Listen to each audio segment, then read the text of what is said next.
Hey, everybody, it's Alzay Calhoun with Coveted Consultant. Thank you for making time to be on today's Facebook Live. I believe technically we're back on sound ground here. There have been some challenges along the way. I think we're okay. This broadcast is coming from a Facebook group. It's called Marketing Leaders Lab.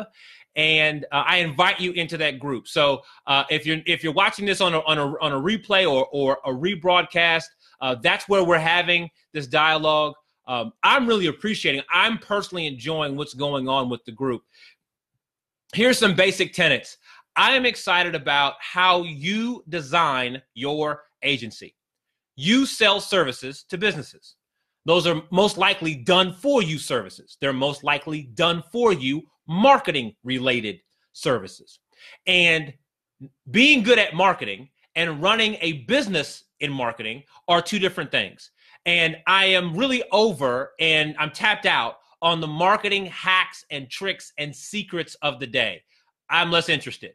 I'm more interested in how you design your business so that it is of maximum value to you personally and those you serve. And that's a new conversation. That's not about headline tricks or copywriting tricks or video marketing hacks or Facebook ad this or whatever. There's a more intentional, deliberate, strategic way that you should be thinking about your business so that it adds value for you and those you serve. I'm excited about that conversation, and that's why I built the Facebook group. So it's called Marketing Leaders Lab. You're more than welcome to join. There should be a link somewhere up, down, left, or right where you can join the group if that's what you'd like to do. For those of you who have had enough of the Facebook groups, you've had enough of the YouTube content, you've had enough of the blog posts and fancy ideas of the day, and you really want end-over-end strategic help building the systems, if you want end-over-end strategic help in support as you build those systems, if you want a formal environment, then that's why I built the coaching program.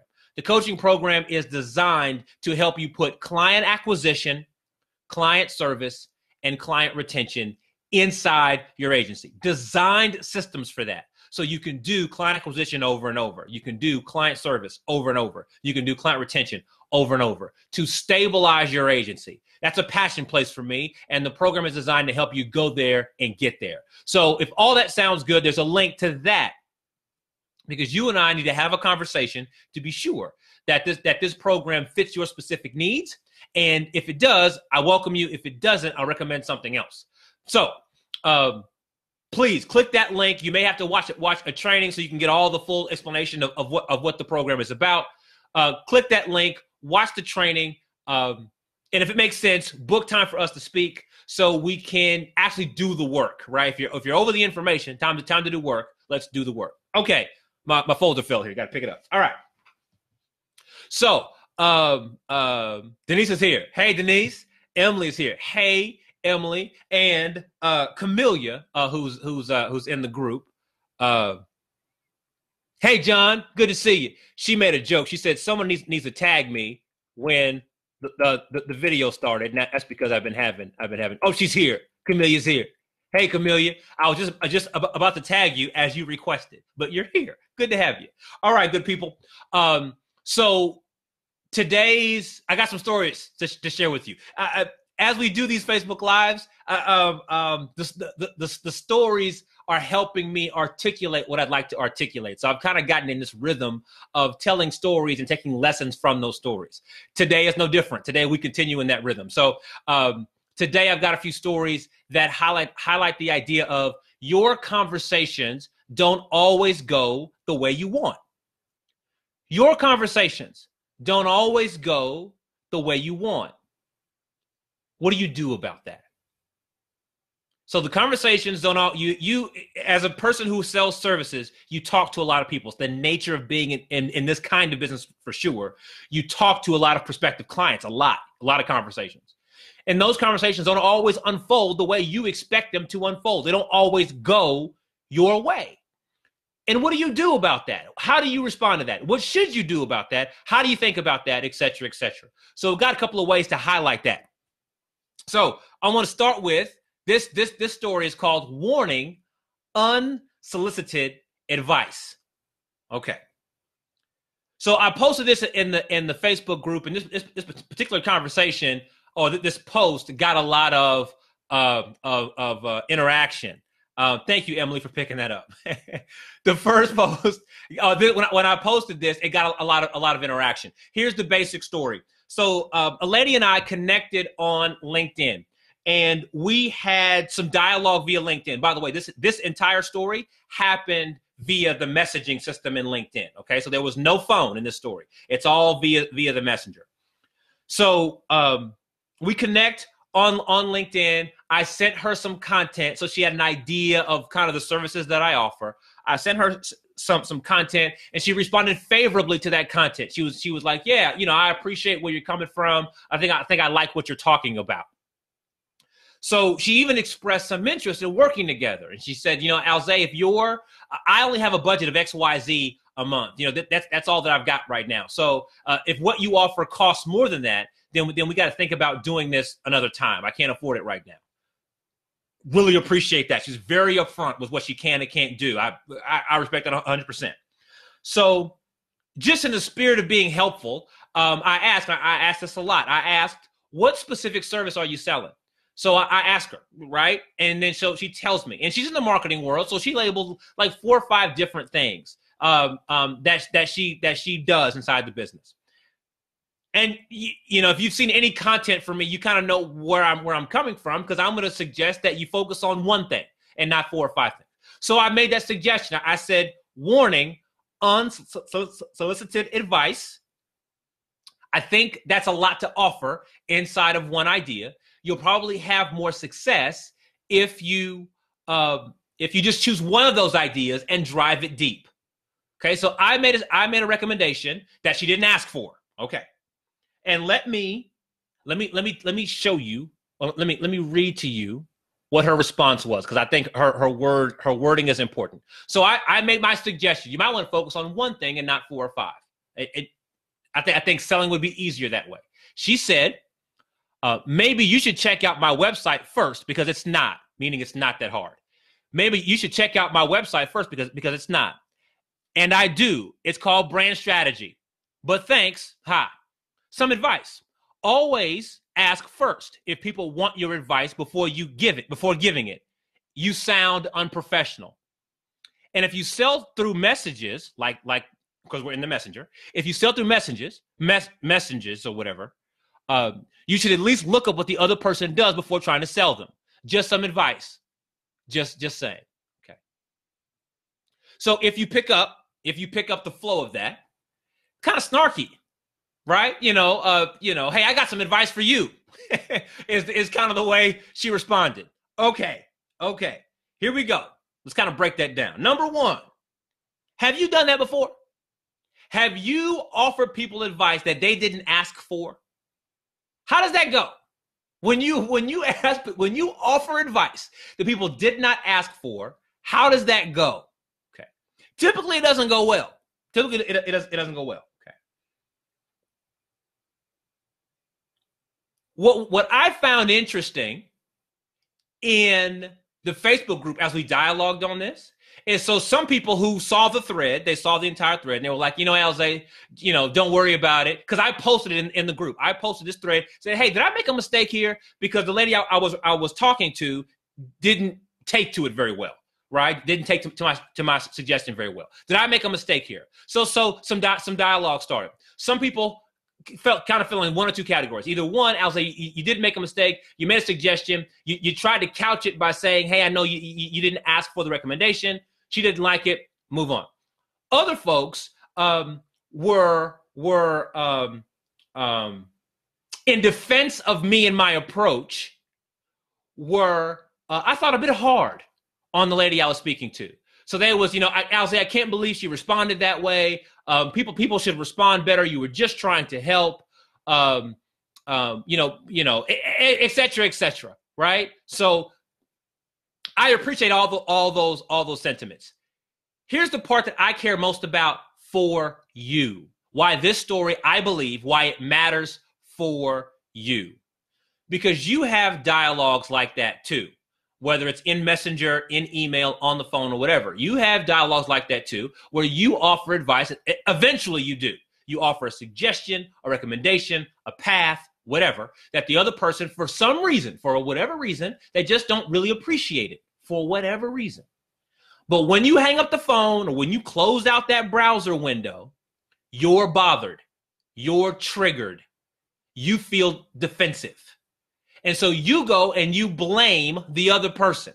Oh, clients don't do this. Clients don't do that. They don't know what they think they know. They're not that smart. She didn't have enough money anyway, blah, blah, blah, blah. You go through this whole narrative internally, mad at the other person because they didn't like what you did, because they didn't celebrate your advice, because they didn't take what you said to heart, blah, blah, blah, blah, blah, blah, blah.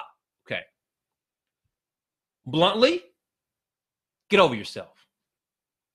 That interaction that I had with that lady wasn't about me. That interaction was about her. It's about what she is trying to do. Now, yes, I took a risk and I offered information that she didn't ask for. I made a recommendation that she didn't ask for. I knew I was taking a risk. I knew that she may not take to it, even though I was trying to be helpful. I wasn't trying to be heavy-handed. I wasn't trying to be smart. I wasn't trying to be slick or savvy. I was trying to be helpful. I think it's easier to sell one thing versus selling 4 or 5. Yada, yada, yada. You know, I have a whole rhetoric about that. I think it's easier and more effective and more efficient. But for whatever reason, she didn't like it. And that's fine. You got to hear that from me. She doesn't have to like what I recommend. She doesn't have to like what I say. She doesn't have to respond well to me or to my ideas. She doesn't have to. There's no rule that says she has to. And I don't have to respond aggressively back to her. I don't have to respond at all. I can make that choice. I can do whatever I want as it relates to you. I know that there are people out there that have those kind of interactions and take offense to how the other person responds. I was just trying to help. Why do they respond that way? Blah, blah, blah, blah, blah, blah, blah. And so, and you go through a whole mental rhetoric. Here's my bottom line point here. That ruins your day. There are other conversations that you need to have. There are other things that you need to get done during this day. But now you can't do them because now your thinking is affected. Because now you're bothered by the last conversation that you had. This is your fault. This is now your problem. This is now your issue. You can't every conversation doesn't end the way you think it should end. It doesn't always go the way you think it should go. And you've got to be okay with simply moving on. But you can let those conversations bug you. They can bug you all day long, et cetera, et cetera. Okay. Here's something we do inside the program. Here's something we do inside the program that I think can go, that can be implied, and I want to make it specific. Number one, I encourage my clients to have every conversation. Do not avoid conversations. Have every single last one of them. In email, in text message, in chat features, in on the phone. Take every conversation. Have it. Interact as honestly as you possibly can. Be as helpful as you possibly can. And when that conversation is over, digest that conversation appropriately. It's a thing. Have the conversations. Have more of them. Don't have less of them. Don't dodge conversations. Have conversations. Have as many as you possibly can, as often as you can. Make them as high level as you possibly can. Make them as valuable as you possibly can. And when the conversation is over, no matter what happened, up, down, left, right, buy, don't buy, referral, no referral, whatever, digest that conversation appropriately. What I'm describing to you is a process. It's a business discipline. Having conversations is a business discipline, and digesting those conversations well is a business discipline. I know nobody talks about this, but if you don't have this business discipline, then you will hang up the phone or you'll close out that browser mad. Then you'll have mad face for the rest of the day. And you'll carry that mad energy or that bothered energy or that triggered energy. You'll carry it throughout the rest of the day. And it affects your business. It bothers your own business. Okay. I'll pause there for a moment. Any questions or comments or concerns about that story? I've got 2 more stories here, but I want to make sure that I break them into pieces and I don't get ahead of myself. Because I realize that on some level, what I'm sharing here could be a lot of content and a lot of angles could be at play. And if you want to digest that for a moment, let's do that. Camelia's here. I said hello. I said hello to Emily already. I said, hey, Nelson, good to have you, sir. All right. So far, no commentary. Good to go. Let us continue. So now, Emily, let's move to number 2. So now, this conversation, same big idea. Every conversation doesn't go the way you want. Okay. So the headline for this conversation is, no thanks. I need a nudge, not a push. Okay. No thanks. I need a nudge, not a push. This story. This is a prospective client. We're having a conversation about maybe joining the program or not. And we were having this conversation, and this lady has been in the marketing realm for 20 years. That's what she tells me. She's been selling marketing services for 20 years. And specifically, there was a quote inside the form she gave me. So let me read the quote so it helps you put you in state with where she was. My biggest problem is whether or not to keep going as an agency owner. I've been doing this for 20 years, and I still haven't found the right formula to make good money. Your webinar on specializing makes sense, but I didn't come up with ideas on what that could be for me. So she's been doing this a long time. She's considering getting out of the agency business. Did you hear that? That's what she said. That's what she wrote into me. She's considering getting out of the agency business and still hasn't found the right formula to make good money. Formula, right? Process, series of things. Okay, those are her words. Okay, cool. So as I talk to her, right? She's got a familiar story. I'm sure your story on some level is related. You know, there's some commonalities here. So she's done projects that range in size and scope. Over these 20 years, she's done all kinds of different types of projects. Her team ranges in size and scope. She's got multiple types of teams. She told me about it. She hires different teams and different sizes of teams for different projects. Okay. She's served in a variety of industries. She's offered services and had clients in a variety of industries over the years. Okay. So if you've heard any content from me, you know what I hear. I hear bloated. I hear a lot of moving parts, a lot of different types of projects, a lot of different types of teams, a lot of different types of industries. There's a lot of stuff here. And trying to manage all of that can be a thing. It can be heavy. Okay. So we had the conversation. I believe the program would actually be of value to her. So I offer her a spot in the program. And she had a gut no response. So she said no, but she didn't say no intellectually, like, that sounds good, Alzay. I appreciate that. I don't think that's really the route I'm trying to go. That's not how she responded. She responded from the gut. So I asked her, so do you want to be a part of the program? She said no. I mean, it was a hard no. I wasn't offended. Her decision. She can do what she likes. Her decision. Okay. She went on to explain that she knows that she appreciates the program that I have and the way that it's outlined, and she understands that there is value there, etc. She doesn't challenge the worth of the program. She just doesn't believe that it fits for her. Totally okay, right? She even makes the statement, I need a nudge, not a push. I don't think I need a program that's that intense. I just need a nudge, not a push. Okay. Question for you. Have you done this? Have you ever gone through the entire conversation with someone, you offer them your services, and like when you offer them the services, like there's this hard no you get. I mean, you had a fine conversation, you get to the end and say, listen, here's what we can do. We can do A, B, and C. Here's the cost. It's $500,000. What do you want to do? And they're just like, no. I mean, you get this amazing no from them. Have you ever had that happen? What do you do about that? How do you respond to that? How do you think through that?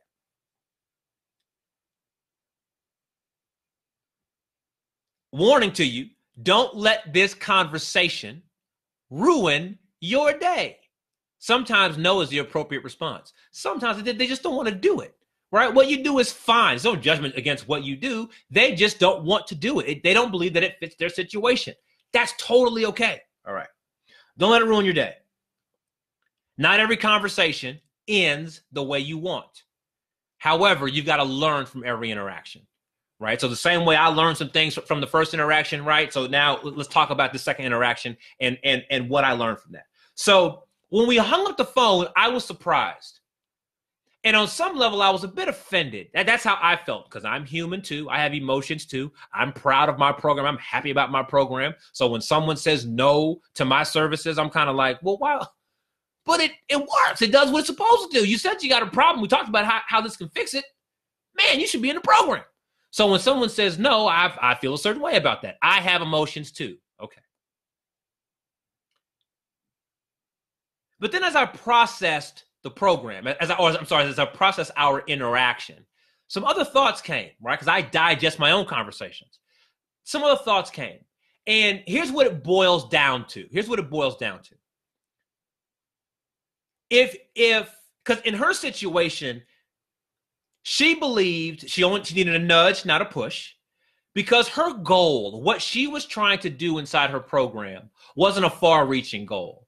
There was some shorter-term goals that she was trying to accomplish, and that's her business. That's fine. She has some shorter-term goals.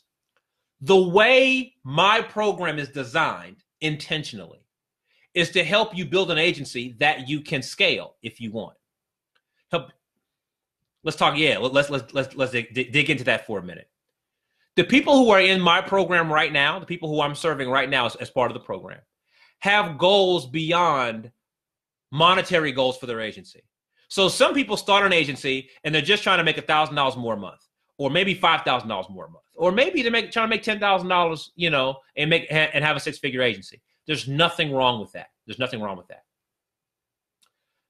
If that is your finite goal, if that's all you're trying to get done, then this program doesn't make a lot of sense for you. It doesn't. You should go somewhere else and get a different kind of support through some other kind of method. The program that I've designed is the people in the program are not only trying to make more money, if you will, inside their agency, but they realize that their agency, that they don't just run a business. They actually live a life. And there are some lifestyle goals that they're also trying to achieve. And they don't want to get trapped, or they don't want to stay trapped inside of their current business model. They need a scalable business model so they can better scale their time, their energy, and their money, so they can make space for these other things they want to do. Friends they want to hang out with, loved ones they want to spend more time with, vacations they want to take. They want to perhaps scale the business to 6 figures and then maybe into 7 figures one day. They want to be able to sell this business one day. They want to make more time to have more naps, or to spend more time with their children, or to go sit on the beach somewhere, or sit down and drink lemonade, or whatever other goals, lifestyle goals that matter to you. They want to spend more time meditating. They want to save more for their kids' graduate or kids' college tuition, what have you. All those goals matter. The linchpin here is that if you do not organize your business better, if you are not more systemized, more strategic, more programmatic, more productized inside your business, then you will never have the time, the energy, or the money to do the other things you want. Having a productized business gives you the freedom to make the other choices that you want to make. The people inside the program right now see that connection. They see the connection that if I don't organize my business better, if I'm not more systemized, if I'm not more structured, if I don't do this better, then I'll never have the opportunity to vacation, spend time with loved ones, enjoy my new hobby, start running again, whatever they want to do. Some people don't have all those aspirations. They just want to make $1,000 more a month. And if that's all you want to do, nothing wrong with that. But this program is too intense for that. I'm telling you flat out. If you just want to make $500 more a month, This ain't the program. Go do something else. This program is designed so that you can lead and design a business that can be scaled towards a variety of goals. That's why you create all this content. That's why I think about it this way, et cetera, et cetera. All right. As it relates to this conversation that I just had, that's not what she wanted to do. Right? She wanted a nudge. She wanted to make a little bitty change inside her business.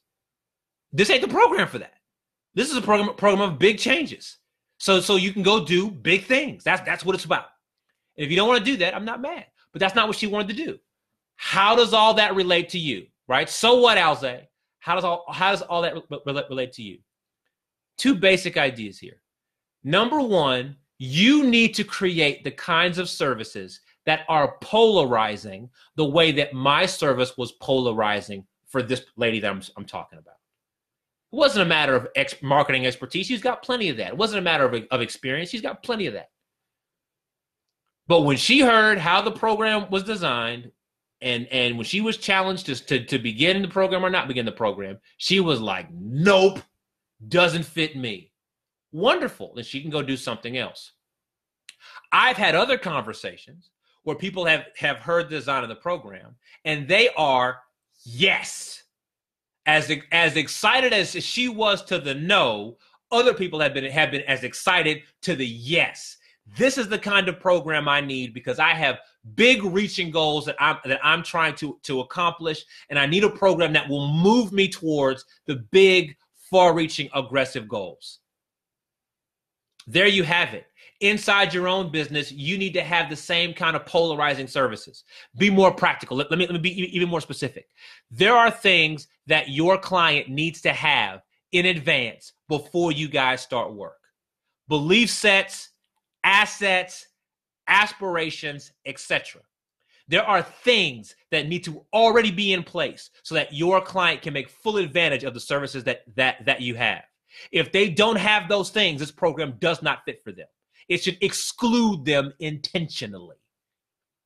Do you offer those kinds of services? Most folks I speak to don't. They're willing to service anyone. They're willing to be involved in any project. There's pain involved with that. You know that. You feel that pain already. You got to develop polarizing services so that they say no to one person and they say yes to somebody else. I'll pause there. Questions, comments, responses. Talk back to me if necessary about that particular story. Again, there's a lot of content here, so I'm trying to slow down and appreciate that I may be going fast, frankly.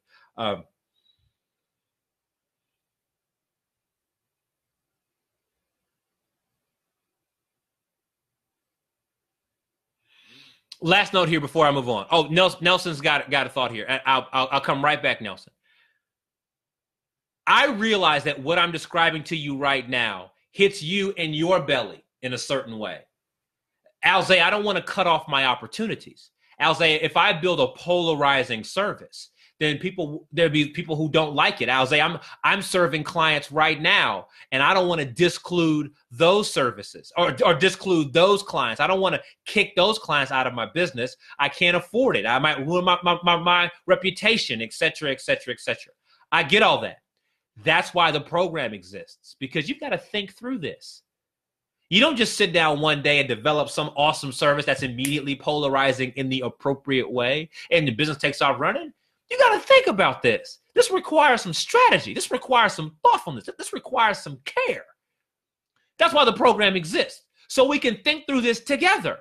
You, me, and everybody else in the program. Let's think this through. Let's make sure that we're doing the right thing. This requires some intentionality, et cetera, et cetera. There's a whole soapbox there that I'll avoid. But I want to be honest with you and pragmatic with you. This is not some marketing hack or secret or trick.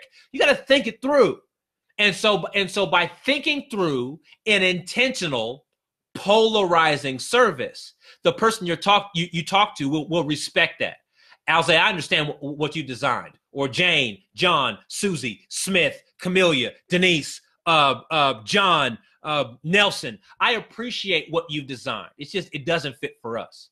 Or I love what you've designed. It does fit for us. Can we get started tomorrow? All right. Nelson's got a thought. Nelson says, what is your criteria for qualifying your prospects? What is your criteria for qualifying your prospects? I'm not quite sure what you mean, Nelson. So please ask the follow-up question. I think I know. I think I know what you mean. So I'll respond as succinctly as I can. Number one, I just described the people who are in my program are not just trying to make a few dollars with their business. They're trying to use that business as an opportunity to do some other things. They're trying to build a scalable business so they can do something else. So that's a lifestyle thing. Okay. More so, you've got to be willing to productize your service. If the idea of productizing your service, of specializing and focusing and selling only one thing, if that makes you uncomfortable, this is not the program for you. Flat out. You gotta want to focus and specialize. You are going to have to get on the phone and talk to real people about your services. And there's a system, there's a process that I offer you to help you do that. We use LinkedIn. If you are uncomfortable getting on the phone and having direct conversations with prospective clients, can't help you. Not the program for you. Go do something else. If you are uninterested in serving that client over the long term, so I help my clients develop not just the productized service, but also the retainer service, the retention service, the long-going scope of service. If you don't want to do that, yeah, wrong program. Go to something else. Great. You can do whatever you like, of course, clearly. But those things are very important to get the most of the program that I offer. For Camellia, she says that makes sense. That's pretty straightforward. Denise. All right, so John's laughing. Oh, okay. I'm not quite sure what you're laughing at, John. If it's appropriate, tell us what you're laughing at. If not, don't worry about it. Denise says, this may be a client retention issue, but I've come across those model prospects who respond positively to my offering, but in the service contract, they bring in their real intentions. Can you address when clients move away from your polarizing service? Yes, indeed. Okay. So Denise is describing a situation where we were talking on the phone the first time, or we met in person the first time, the first conversation, everything went well. Then it was time to sign that form. Then it was time to sign that contract. And all of a sudden, these brand new conversations come up. And then they start asking these other things. Okay. Denise, bottom line, very directly, it is your job to discover all that conversation up front. All that secondary conversation should be primary conversation. You shouldn't be discovering new things when it's time to sign. You should not. We collectively should all know what it is we're about to solve for up front. Whether it's emotional stuff, whether it's intellectual stuff, fears or concerns they may have, or the hardcore marketing things that need to be executed. We got to be honest about all that stuff up front. And there's a way, there's a way of doing that. And there's a way of doing that. And it's a thing, Denise. It's not just a one little tweak. There's a way that you introduce context before you have a conversation. And I think what I'm reading from you, Denise, is that there's an absence or a lack of context before they get on the conversation. And when you engage, you are not forcing, you aren't setting the context so that they can be totally honest about what else is on their mind. You have to do that, Denise and everybody else. You have to do that. If you do not, you have to do it. You have to do it. The client's not, or prospective client isn't just going to come forward and offer it honestly. Nope. You've got to create an environment when you interact with them where they feel compelled and they feel that it's appropriate to tell you the honest truth. And you got to help them dig sometimes because they don't always know what they're afraid of. They don't always know what they're concerned about. So there's a method we go about doing that, and it's inside the program that I offer. It's a thing, though. It's a thing. It's not this one-off thing. All right, great. If you have a follow-up, Denise, please feel free, type it in. So Emily comes back.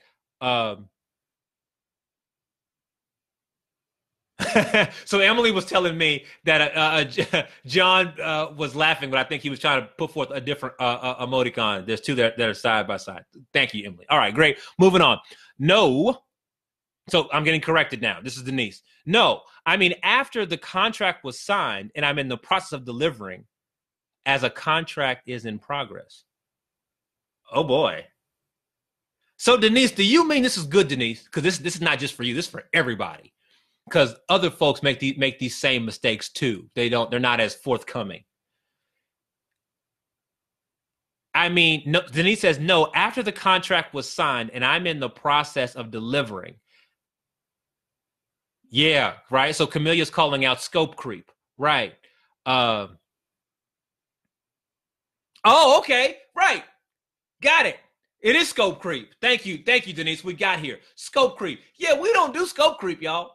We don't do scope creep. That's yesterday's issue. We don't do scope creep anymore. The whole one of the immediate value propositions of having a productized service for you, why you should have a productized service, is it defines the scope in advance. And the client, your now onboarded client, your client has agreed to, has committed to that defined scope. There is nothing else. We do the 4 things we talked about, A, B, C, D. We do the 9 things we talked about, A, B, C, D, E, F, G, H, I. When we get to I, we're done. There is no J, there is no K, there is no L. You designed the service so that scope creep is not an issue. Denise and everybody else, you've got to design the service where that there is no additional scope required to solve their problem. What you design must solve the problem. It must be all inside the problem. If your client needs something else, if they have another issue, that's addressed separately. And there are ways of having that conversation. But what, for the sake of efficiency in this format right now, in this kind of Facebook Live thing, your job as the expert, Denise, and everybody else, is to design a productized service that does, in fact, solve the problem. So when you're done, A, B, C, D, E, F, G, H, I, when you get to I, it's fixed. You've got to do that. You've got to be the expert that designs that kind of service. It sounds really elegant and sweet and sexy as I say it over this platform. It's harder than it sounds. Totally doable, but harder than it sounds. And I go back to intentionality. I go back to thoughtfulness. You've got to think this through. So there you have it, Denise, right? So if you want help with that, that's why I've got a program. Please click the link, schedule some time. We can talk about, if the program that I have fits your problem. But these are the kind of things that we resolve these issues inside the program. You got to think them through. We don't do scope creep. That's yesterday's issue. We don't do scope creep. Okay. All right. Moving on. Did I miss anything important? No, so far so good. Okay, so I've got one more story here. So let's move on, Emily. One more story here. The headline for this next story is, what's the difference? What's the difference? Compare your program to a competitor. What's the difference?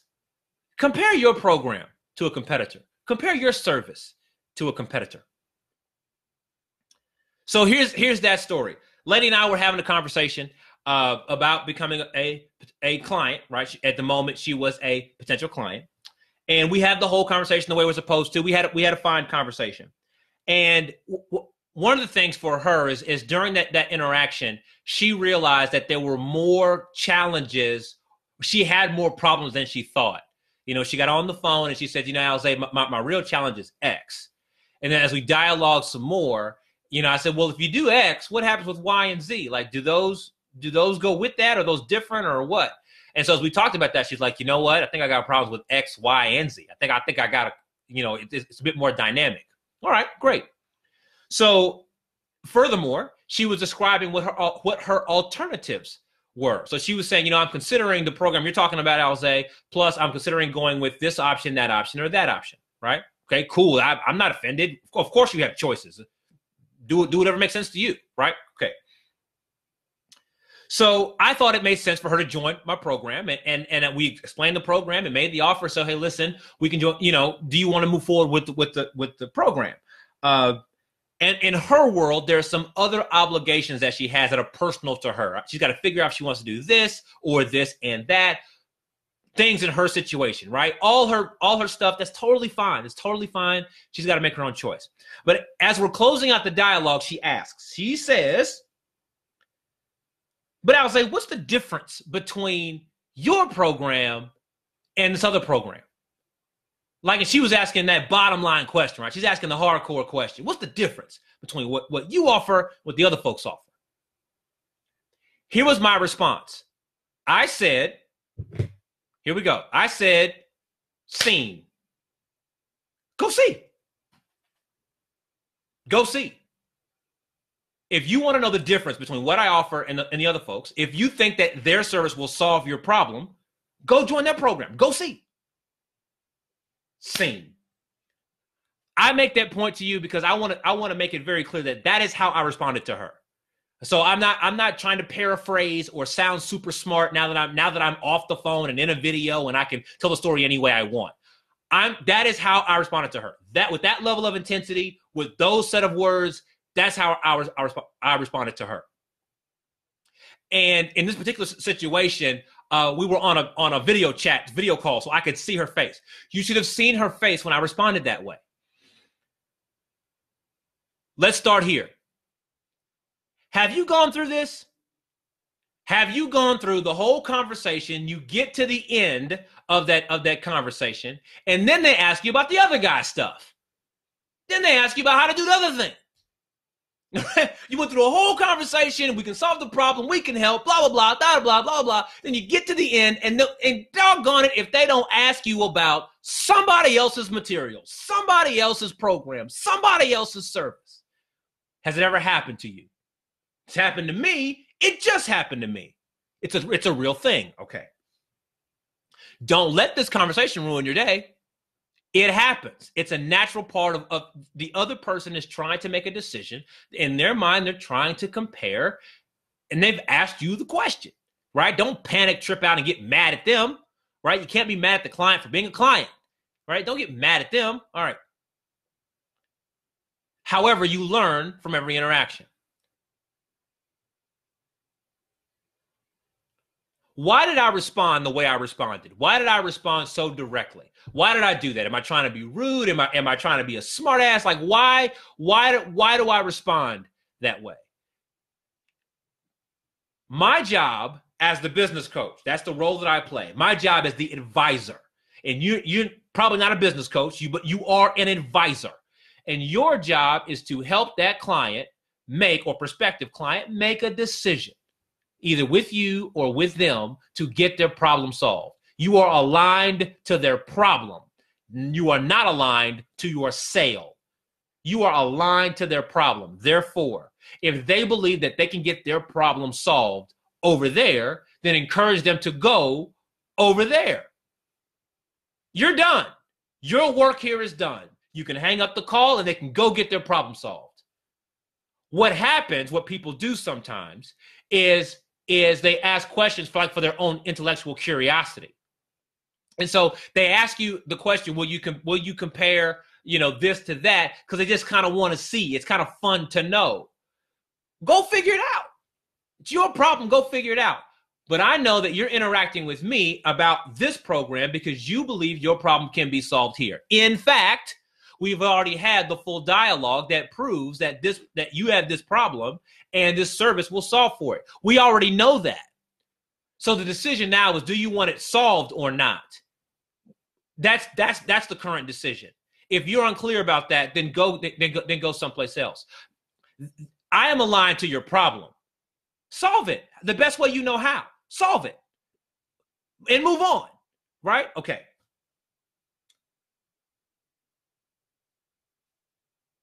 Reminder to you. So what did I learn? Right? What's my personal takeaway?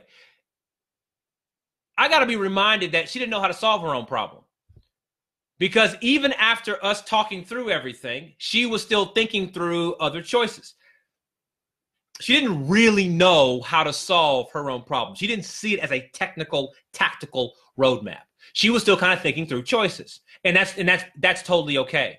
But again, my job is to hold the hard standard, right? That's kind of my lesson and my takeaway. My job is to hold the hard standard. This is the problem. Here's a solution. Do you want to fix? My job is to hold that standard. Don't waffle. Don't get sucked into some other narrative. Don't play the game that the prospective client would ask me to play. They don't know how to solve their problem. I do. And so that's my core positioning. All right. Let me stop there for a moment. Let me stop. Let's all digest. If you got a question, comment, concern, let's put that in the chat box. We can dialogue that as we need to. I know, again, in these stories, there can be a lot of moving parts. So I'm stopping for a moment so we can do that. I'm looking at Denise. I thought I saw. Oh no. So Diaz or Diaz? How do you say your first name? Diaz. How do you pronounce that? Diaz or Diaz? Give me the phonetics in the chat box. He says, ignorance is bliss until the other guy tells you, I'm not finding out the answer for you. Right. It's a version of that. Now, your delivery may not be like my delivery. It may not, right? There are a lot of ways to respond to that. But there's a core philosophy that you're hearing from me, a core positioning that you're hearing from me. I know my role in these conversations. I know my role in this dialogue. That is my highest and best use, right? Being the advisor is my highest and best use. I'm trying to help you solve the problem. So either you want it fixed or not, that's totally up to you. But and you hear how many times I've repeated that, right, in today's Facebook Live. You got to let that sink into your own positioning. And you got to let your narrative, your content, your sales strategy, your templates, your onboarding process, your productized service delivery, that spirit has to infiltrate all of those technical items. It's got to infiltrate where every time you interact with a client in any format, what they feel from you is that guy, that lady, that firm, that agency is trying to solve my problem. So if I interact with them, then I'm trying to get a problem solved. That's what they're gonna offer me is a solution to their problem. This idea's got to infiltrate your business, fully and deeply infiltrate. It is harder than it sounds. You can watch these videos all day long, and I appreciate the fact that you enjoy these videos and you choose to share the content with me and kind of interact in this way. But you can watch this content all day long. There's another level of intentionality required to actually get this inside your business. It's hard. It's harder than it sounds. Okay. Diaz says, call me Art. All right. Fair enough, sir. So Arthur's what you go by. Excellent. So great. So good. 3 stories. We went through them. We had some fun. Excellent. Let me bring all that home. What gives me the clarity and confidence to speak to prospective clients the way I speak to prospective clients? What gives me the clarity and the confidence to then repeat those stories or offer these stories to you? What allows me to hold the line? What's the magic here, right? Is there some sales training that I'm about to offer you? No, frankly, I don't have sales training. It's the productized service. It's the fact that I am clear about what problem my program solves for my clients. I'm very clear about that. I'm clear about what it does do, and I'm clear about what it doesn't do. And so when I interact with people, I can offer them that clarity. We do this. You want to get involved? We don't do that. You should try over here or try over there. But it's because I've designed something that works in that spirit. It's a very intentional offering that I have. My challenge to you is to do the same thing inside your business. Create a very intentional service that does something very intentionally. And if people want that, if they want that to solve their problem, great. Sign them up, get going, deliver awesome value. If they don't, then they can make another choice. But it's really hard to hold the line that I'm describing. It's very hard to communicate with this level of clarity and confidence if you don't have a productized service. If you have not clearly designed something of value, it's hard to hold this line. You're going to find yourself defaulting to sales tactics, defaulting to marketing hacks, defaulting to lowering your prices, defaulting to scope creep. You're going to find yourself in scenarios that you don't like. You're going to find yourself serving clients much deeper, doing way more work than you ever thought. And there's pain associated with that. So what I'm describing is not a sales hack. What I'm describing is a strategic positioning built from the productized service. And if you have one of those, you get to run in a certain direction. If you don't have one of those, you feel the friction. You feel the friction. How much time do your prospects need to commit to execute your program? So that's a question that Nelson is asking. This is what I will say, Nelson. The program is designed as a 60-day sprint, as an 8-week sprint. And there are a series of modules that you have to complete so that you will have a client acquisition system, a client service system, a client retention system. So those things are actively in process before you complete the program. I want you to hear that. So in 60 days, these systems are up, they are existing, and you are executing on them while you are in the program. That is the way that program is designed. My job is to help support you through this process so that you keep executing. So do you have 60 days? Is it worth 2 months fixing the problem? Is it worth actually getting clarity around client acquisition? Is it worth getting clarity around client service, the productized service? Is it worth getting clarity around client retention? Is it worth it? If it's worth it to you, great, come on in. If it's not, okay, I hold no judgment. All right, great. What else we got? All right, I told my last story. Questions, comments, concerns, thoughts, please post them in. There were a couple of other questions that have come through earlier. I'll address those and get us shut down for the day. Okay.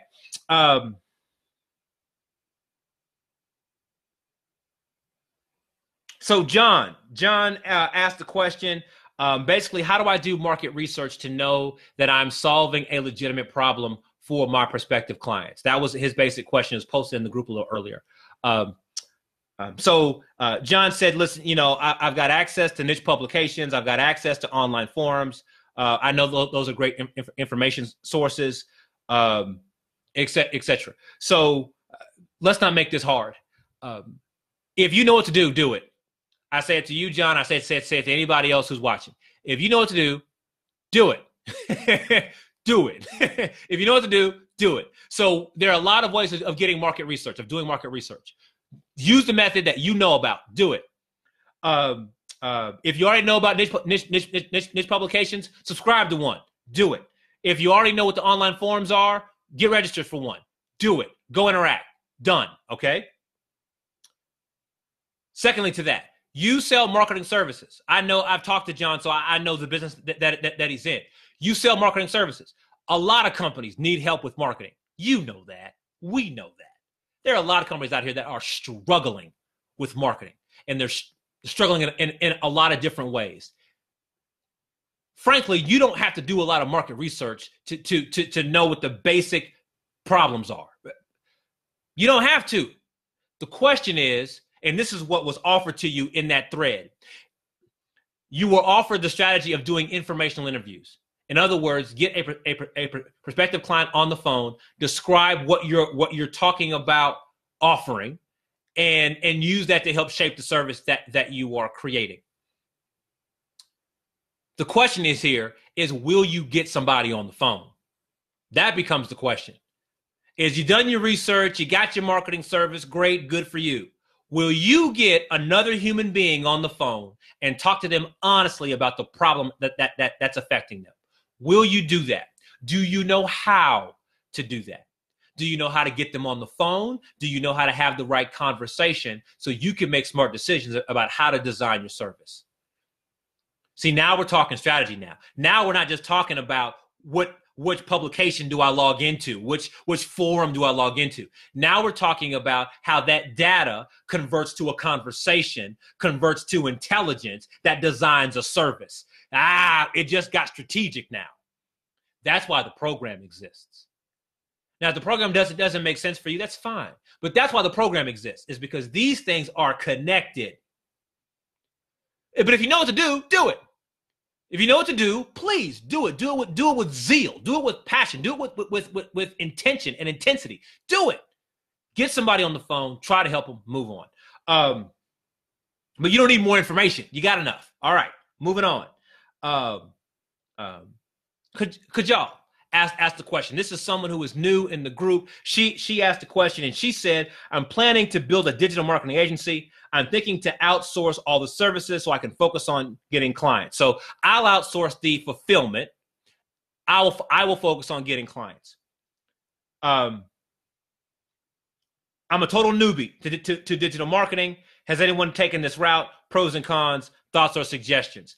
I'll be as direct as I can here, because some of the folks in the group have already offered some very good thoughts.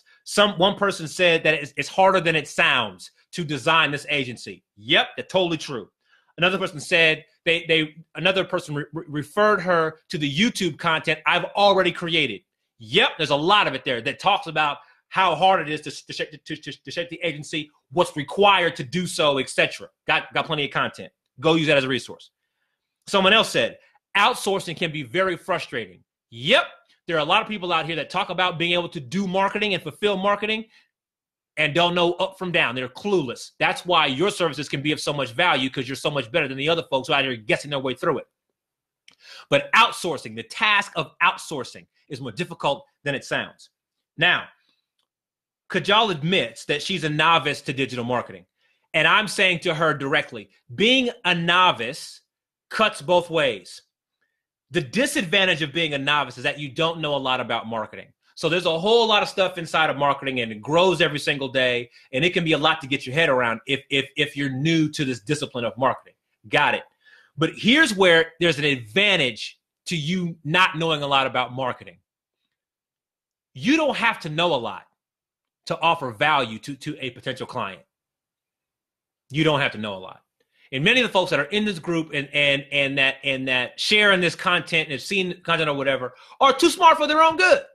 They know way too much. They've been doing it way too long. And so the moment they have a good idea, they use their expertise and their experience to argue against the good idea.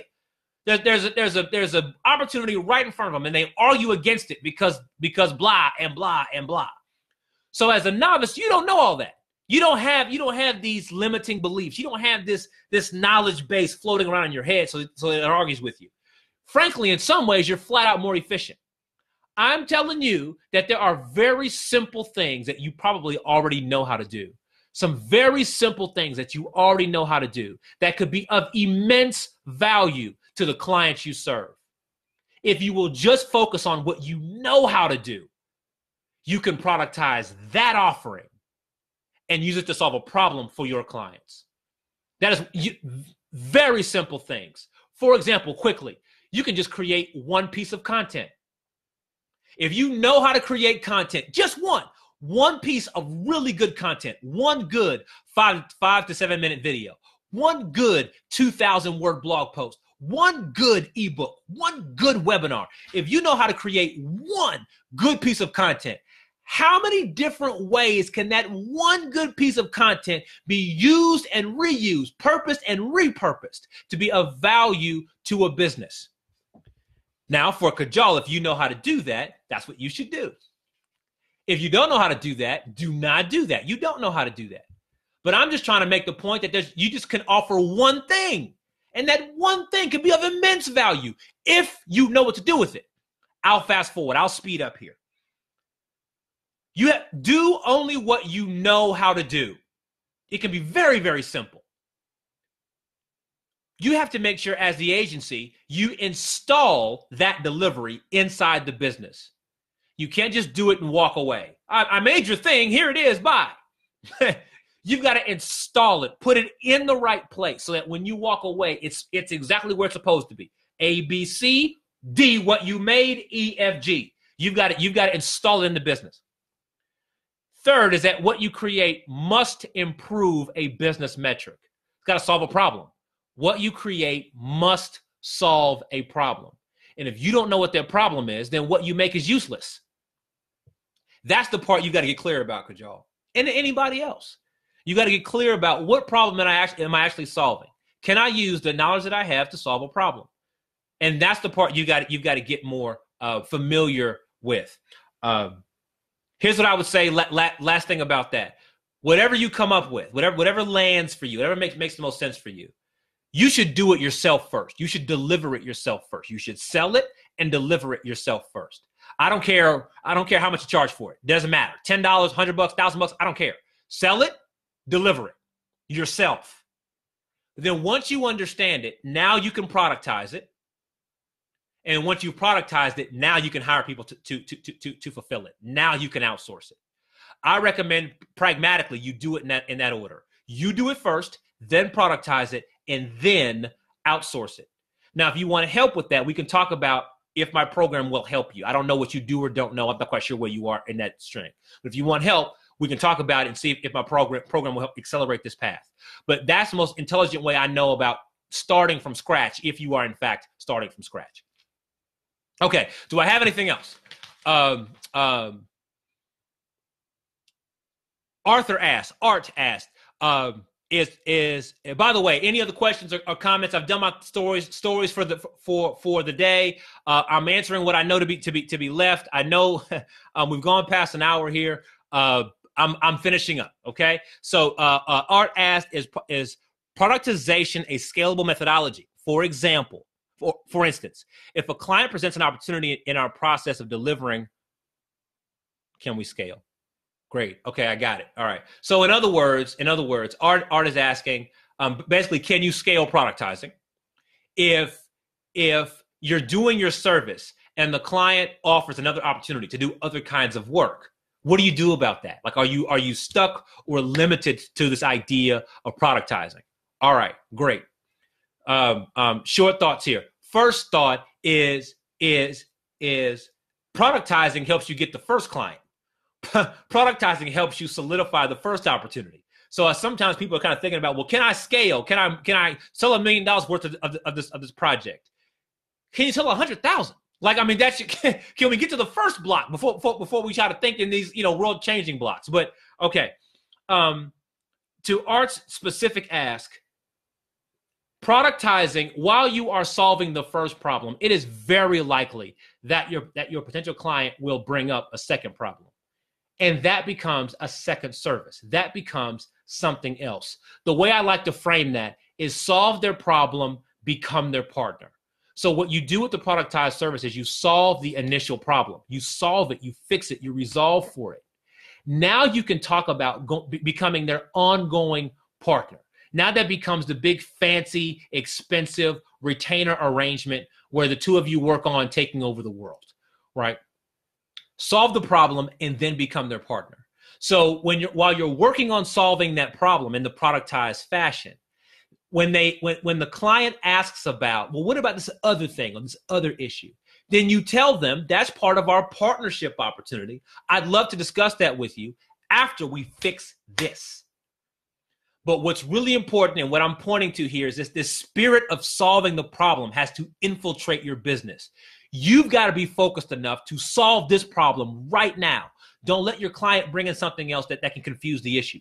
Fix it, solve for it, celebrate it. And now we can talk about doing the next thing. Your client will appreciate and respect the fact that you operate that way. But you got to really, fall in love with this concept. If not, you're going to find yourself with scope creep all over the place. So that was Art. All right. So how do you scale, right? So scale when you offer when you become their partner, right? Now they are an ongoing client for a series of months, typically at a premium. So there's your additional revenue. There's your scaling revenue, right? Meanwhile, you've now moved on to helping the next client solve their productized issue. So you can bring in clients faster. There's that scalability because you can serve clients faster and more efficiently because you know what problem you're solving for. And then now you can keep clients longer, typically at a premium. There's your scaled revenue. Again, Art, if it's time to fix it, we can talk about this in bitter detail if you want to be in the program. That's good enough for now. Okay. Nelson, good point. Skill and experience isn't an asset if it doesn't solve a problem. Hey, you said it, Nelson. Skill and experience isn't an asset if it doesn't solve a problem. All right, moving on. Art asks, how do you do client retention under the productized service methodology? That's what confuses me. Piecemeal seems a little short-term oriented, but maybe I'm missing something. Okay, so the idea of becoming their partner made sense. That was his very next comment. Productized is not piecemeal. Productized is not piecemeal. There's nothing piecemeal about solving a problem. And right now I'm talking to Art and everybody else. I understand that one of the objections to productizing your services is that it lessens the scope and it feels like bite size. It feels like piecemeal. What I'm describing in productizing is in comparison to what the other agency is doing, which is everything at the exact same time and where nothing gets done. You do a lot and you might even get paid for a lot. But at the end of the day, your client is sitting around going, well, what happened? We got a website built. So what? We got content written. So what? We got a blank audit, a SEO audit, a branding audit. So what? Your client is left thinking, so what? But when you productize, there is no more so what. When you productize, the client knows exactly what happened, what it was for. They can point to the value and celebrate it. That's solving a problem. That's not piecemeal. That's real delivery. That's real value inside of a business. All right, moving on. Was there anything else? I'm fully aware of what time it is. I want to respect the fact that folks may have brought in questions. It looks like we are good to go for today, folks. I appreciate you for hanging in. I enjoy doing these. So far, so good. I'll see you next week, y'all. All right, I appreciate it. Talk to you soon.